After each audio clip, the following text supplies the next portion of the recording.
नमस्कार मित्रांनो, संजय गांधी योजनेचे लाभार्थी असाल तर ही माहिती तुमच्यासाठी अतिशय महत्त्वाची आहे. कारण की या व्हिडिओच्या माध्यमातून आपण 4 महत्त्वाच्या अपडेट सांगणार आहोत. पहिली म्हणजे पगारवाढ ही कधीपर्यंत होईल आणि झालीच तर किती रुपयांची होईल. कारण की वाढती महागाई लक्षात घेता ₹1500 हे पुरेसे नाहीत. एवढ्या पैशात काय होतंय, महिना कसा चालवायचा, घर खर्च कसा चालवायचा, असे अनेक प्रश्न आहेत. या गोष्टींकडे सरकारने लक्ष द्यावे व पगारवाढ व्हावी हीच अनेक निराधार योजनेच्या लाभार्थ्यांची अपेक्षा आहे. लाडक्या बहिणीचे हप्ते मात्र महिन्याच्या महिन्याला येतात, पण निराधार योजना ही अनेक वर्षांपासून सुरू आहे.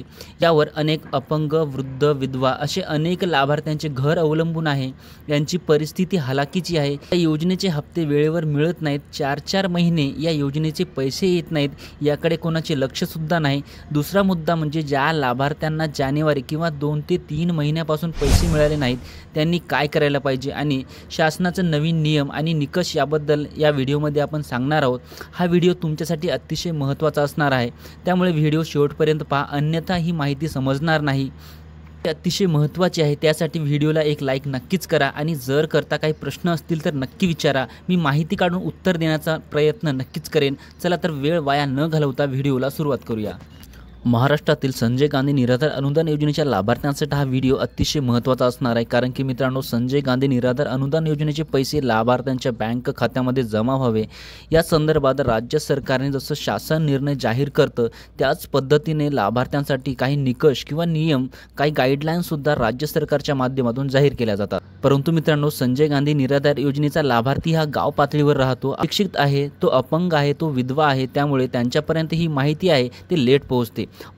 परिणामी त्यांना राज्य सरकारच्या माध्यमातून जे नियम लागू केले आहेत त्यांचा परिणाम होत नाही किंवा त्यांना ते पैसे वेळेवर मिळत नाहीत. आता DBT ॲक्टिव्ह ज्या दिवशी केली आहे त्या दिवशी राज्य सरकारच्या माध्यमातून शासन निर्णय परिपत्रक जाहीर केले किंवा तहसील कार्यालयामध्ये जे अधिकारी असतात त्या अधिकाऱ्यांच्या माध्यमातून सुद्धा अनेक वेगवेगळे परिपत्रक जाहीर केले की सर्वांना DBT ॲक्टिव्ह करून घ्या. जर DBT ॲक्टिव्ह झाली नाही तर पैसे मिळणार नाहीत.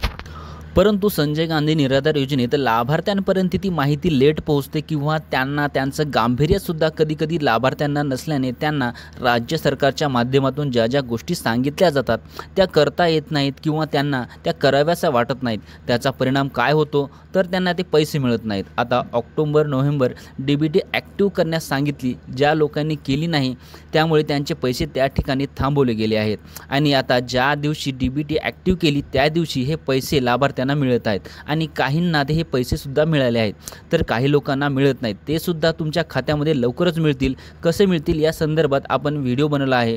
राज्य सरकारच्या माध्यमातून 2 गाईडलाईन जाहीर केल्या आहेत. त्या 2 गाईडलाईन कशा पद्धतीने फॉलो करायच्या आहेत डिटेलमध्ये माहिती तुम्हाला मी सांगणार आहे. परंतु सर्वात आधी एक विनंती आहे की जर करता तुम्ही चॅनलवर पहिल्यांदा आले असाल तर चॅनलला सबस्क्राईब करा. अशाच महत्त्वपूर्ण अपडेट्स या चॅनलवरती तुम्हाला पाहायला मिळणार आहेत. तर लक्षात ठेवा, सरकारचं सर्वात महत्त्वाचं आणि पहिली गाईडलाईन म्हणजे संजय गांधी निराधार योजनेतील जे श्रावण बाळ सेवा राज्य निवृत्त वेतन योजनेचे जे लाभार्थी आहेत, म्हणजेच पेन्शनधारक ज्यांचं 65 वर्ष वय पूर्ण आहे असे जे लाभार्थी आहेत त्याच लाभार्थ्यांना आता एक प्रतिज्ञापत्रक सादर करायचे आहे. आता तुम्हाला प्रश्न पडला असेल की हे प्रतिज्ञापत्रक वगैरे आम्ही कुठून आणणार, कसं आणणार, सगळं काही सांगतो, काळजी करू नका. एक लक्षात ठेवा, तुम्हाला प्रतिज्ञापत्रक सादर करायचे आहे. त्याचबरोबर हे जे प्रतिज्ञापत्रक आहे का सादर करायचं आहे, त्यामध्ये नेमक्या कोणत्या गोष्टी आहेत ज्या थोडक्यात समजून घ्या. हे जे प्रतिज्ञापत्रक आहे, प्रतिज्ञापत्रकामध्ये तुम्हाला असं लिहून द्यायचं आहे की मी एकटा राहतो, माझी मुलं किंवा मुलगी माझ्यासोबत राहत नाहीत किंवा माझा सांभाळ करत नाहीत, माझं रेशन कार्ड आणि माझं घर, माझं कुटुंब हे मी वेगळं राहतो, मला कोणत्याही प्रकारचा आधार नाही. आता तुम्ही सांगाल सर, श्रावण बाळ योजनेचे लाभार्थी हा त्याच पद्धतीने पात्र ठरतो. लक्षात ठेवा, 65 वयानंतर तुम्हाला योजनेसाठी फॉर्म भरता येतो किंवा 65 वय झाल्यानंतर 67, 68 किंवा 70 झालं तर तुमच्या मुलींना कदाचित तुमची क्यू येऊ शकते. माझ्या आईवडिलांचा मी आता पालनपोषण करणार आहे. महाराष्ट्रामध्ये असे अनेक लोक आहेत की त्यांना या योजनेचा लाभ मिळतो आहे, परंतु ते मुलांकडे राहत आहेत असं शासनाच्या निदर्शनास आलेले आहे.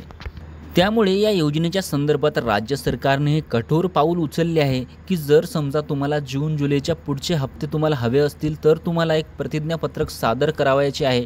त्या प्रतिज्ञापत्रकामध्ये काय लिहायचं बरं, मी स्वतः एकटा राहतो, माझ्या मागे पुढे कोणी नाही आहे, माझी जे मुले आहेत परंतु वेगळे राहतात, त्यांचं मला कोणत्याही प्रकारचा आधार नाही, त्या मुलांची नावंसुद्धा टाकायची आहेत, त्या मुलींची नावंसुद्धा टाकायची आहेत। तुम्हाला त्या ठिकाणी टाकायची आहे की स्पष्टपणे लिहा, त्या ठिकाणी मांडायची की बाबा मी निराधार आहे, मी वेगळा राहतो, माझ्या मागे पुढे कोणी नाही, ही जे मी कामं करतो ते मी कामं करू शकत नाही, मला कोणत्याही गोष्टीचा आधार नाही आणि माझी मुले वेगळी राहतात, सेपरेट राहतात, मला कोणत्या प्रकारचा आधारसुद्धा देत नाहीत, हे सर्व तुम्हाला प्रतिज्ञापत्रकामध्ये सादर करायचं आहे।